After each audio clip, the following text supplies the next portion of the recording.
Bismillahirrahmanirrahim. Assalamualaikum warahmatullahi wabarakatuh. Syukur alhamdulillah kita bisa berjumpa lagi di channel ini.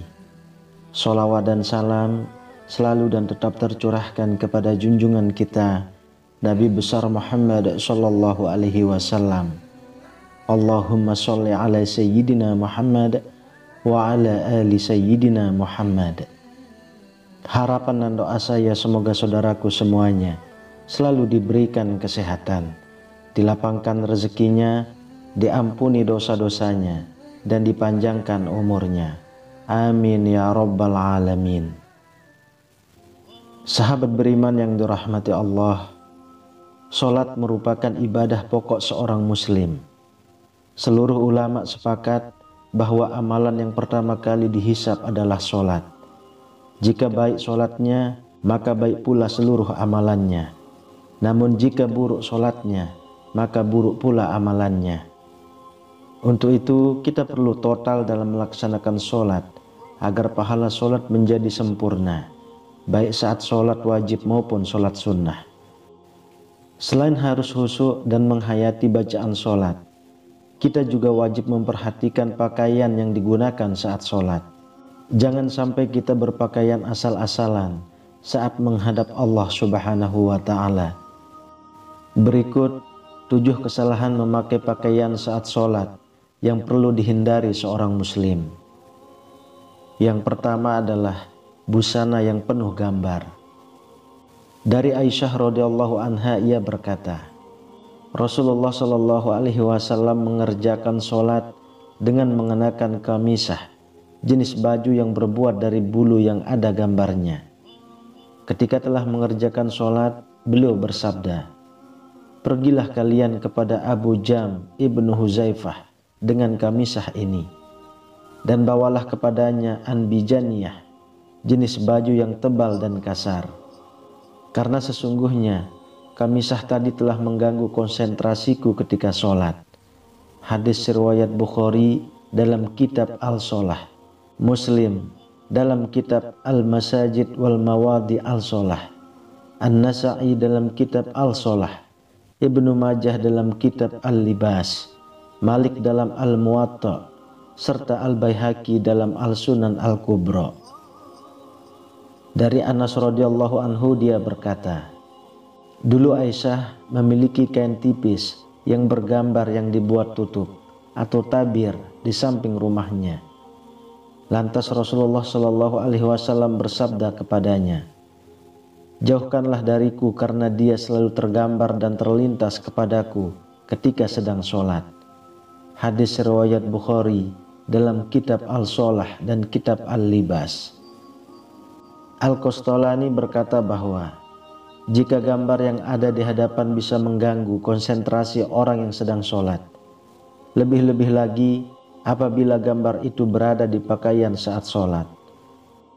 Yang kedua, sarung atau celana yang melewati mata kaki atau isbal bagi laki-laki. Isbal menurut istilah adalah melabuhkan pakaian dan membiarkannya hingga melewati batas yang ditetapkan oleh syariat Islam, baik karena sombong maupun tidak sombong. Dari Abu Hurairah radhiyallahu anhu ia berkata, tatkala ada seorang laki-laki sholat mengenakan sarung yang menutupi mata kakinya, Nabi menyuruh dia pergi agar berwudu. Orang itu pergi untuk berwudu lalu datang. Beliau menyuruhnya pergi lagi. Ada seorang laki-laki bertanya, wahai Rasulullah, mengapa engkau memerintah dia berwudu lagi?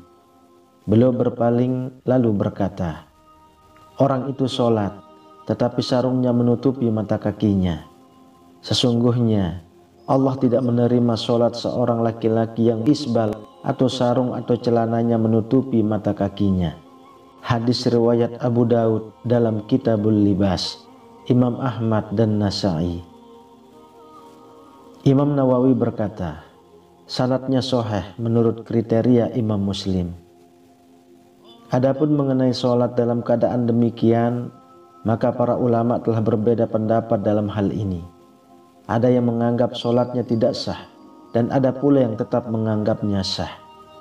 Namun ada sebuah hadis sahih yang berasal dari Ibnu Mas'ud yang selayaknya diketahui oleh mereka yang sholat dalam keadaan seperti ini, agar mereka lebih berhati-hati. Yang ketiga, sholat pakai sepotong baju. Allah Subhanahu wa ta'ala berfirman dalam surah Al-A'raf ayat 31, hai anak Adam, pakailah pakaianmu yang indah di setiap memasuki masjid. Yang dimaksud kata al-masjid dalam ayat ini adalah sholat. Dari Abu Hurairah radhiyallahu anhu, ia berkata, seorang laki-laki berdiri menghadap Nabi Shallallahu alaihi wasallam. Lantas dia bertanya kepada beliau mengenai sholat dengan hanya mengenakan satu potong baju. Rasulullah Shallallahu alaihi wasallam bersabda, apakah berat untuk masing-masing kalian mencari 2 potong busana? Hadis riwayat Bukhari. Ibnu Abdul Bar berkata dalam kitab Al-Tahmid, sesungguhnya para ulama ahli ilmu merasa malu untuk memakai sepotong busana saja ketika melakukan sholat. Mereka selalu merias diri dengan cara memakai baju terbaik yang mereka miliki, memakai parfum, dan menggunakan siwak. Lalu yang keempat, kemeja atau pakaian pendek sehingga tersingkap sewaktu sholat. Di samping memakai celana yang ketat, tidak sedikit dari kaum pria saat ini yang juga mengenakan kemeja atau kemeja pendek ketika sholat. Pada saat ruku ataupun sujud, kemeja yang semula menutup celana terangkat ke atas karena terlalu pendek. Pada waktu itulah punggung dan sebagian anggota auratnya terlihat. Jika demikian, aurat yang semula tertutup menjadi terbuka, sedangkan dia sedang ruku atau sujud bersimpuh di hadapan Allah Subhanahu wa ta'ala. Yang kelima, menyingsingkan lengan baju dan mengikat rambut. Di antara kesalahan-kesalahan yang diperbuat ketika sholat adalah menyingsingkan lengan baju ketika akan memulai sholat.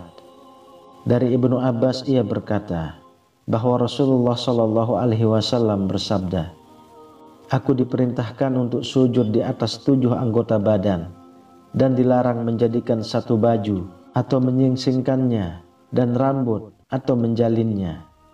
Hadis riwayat Imam Muslim dalam kitab As-Shalah, An-Nasa'i dalam kitab As-Shalah, Ibnu Majah dalam kitab Iqamah Al-Shalah, dan Ibnu Huzaimah dalam kitab As-Shalah. Yang keenam, kedua bahu terbuka. Dari Abu Hurairah radhiyallahu anhu berkata, Rasulullah Shallallahu alaihi wasallam bersabda, salah seorang dari kalian tidak boleh sholat dengan satu busana yang di pundaknya tidak ada penutupnya sedikit pun. Muttafaq alaih. Kemudian yang ketujuh, baju ketat yang menggambarkan lekuk tubuh. Rasulullah ketika melihat Jabir bin Abdullah datang kepadanya malam hari, lalu dia sholat malam bersamanya. Sedangkan waktu itu dia hanya menyelimutkan pakaian yang sempit sehingga membentuk semua tubuhnya. Beliau menasihati, jika pakaian itu sempit, jadikanlah sarung atau ikatkan kainmu mulai di atas perut sampai ke bawah. Jika kainmu luas sekali, maka selimutkan ke seluruh anggota badan. Hadis riwayat Bukhari dalam kitab As-Shalah. Dalam kitab Al-Um, Imam Syafi'i berkata, jika orang sholat memakai baju tipis sehingga kelihatan kulitnya, maka tidak sah sholatnya. Syekh Al-Albani berkata bahwa celana ketat itu mendatangkan 2 macam musibah. Musibah pertama adalah bahwa orang yang memakainya menyerupai orang-orang kafir. Sedangkan kaum muslim memang memakai celana, akan tetapi model celana yang lebar dan longgar. Umat Islam baru mengenal celana ketat setelah mereka dijajah bangsa Eropa. Pengaruh buruk itulah yang diwariskan oleh kaum penjajah kepada umat Islam. Musibah kedua, celana ketat menyebabkan bentuk aurat terlihat dengan jelas. Memang benar bahwa aurat pria adalah anggota badan antara pusar dan lutut. Namun seorang hamba yang sedang melakukan sholat dituntut untuk berbuat lebih dari ketentuan yang telah ditetapkan oleh syariat. Tidak pantas dia melakukan maksiat kepada Allah ketika sedang sujud bersimpuh di hadapannya. Ketika dia mengenakan celana ketat, maka kedua pantatnya akan terbentuk dengan jelas. Bahkan lebih dari itu, bagian tubuh yang membelah keduanya juga terlihat nyata. Komite Tetap Pembahasan Masalah Ilmiah dan Fatwa Saudi Arabia, semacam MUI di Indonesia, menjawab pertanyaan mengenai hukum Islam tentang sholat memakai celana. Jawaban yang dirumuskan adalah sebagai berikut. Jika pakaian tersebut tidak menyebabkan aurat terbentuk dengan jelas, karena modelnya longgar dan tidak bersifat transparan, sehingga anggota aurat tidak bisa dilihat dari arah belakang, maka boleh dipakai ketika sholat. Namun apabila busana itu terbuat dari bahan yang tipis, sehingga memungkinkan aurat yang memakai dilihat dari belakang, maka sholat yang dikerjakan batal hukumnya.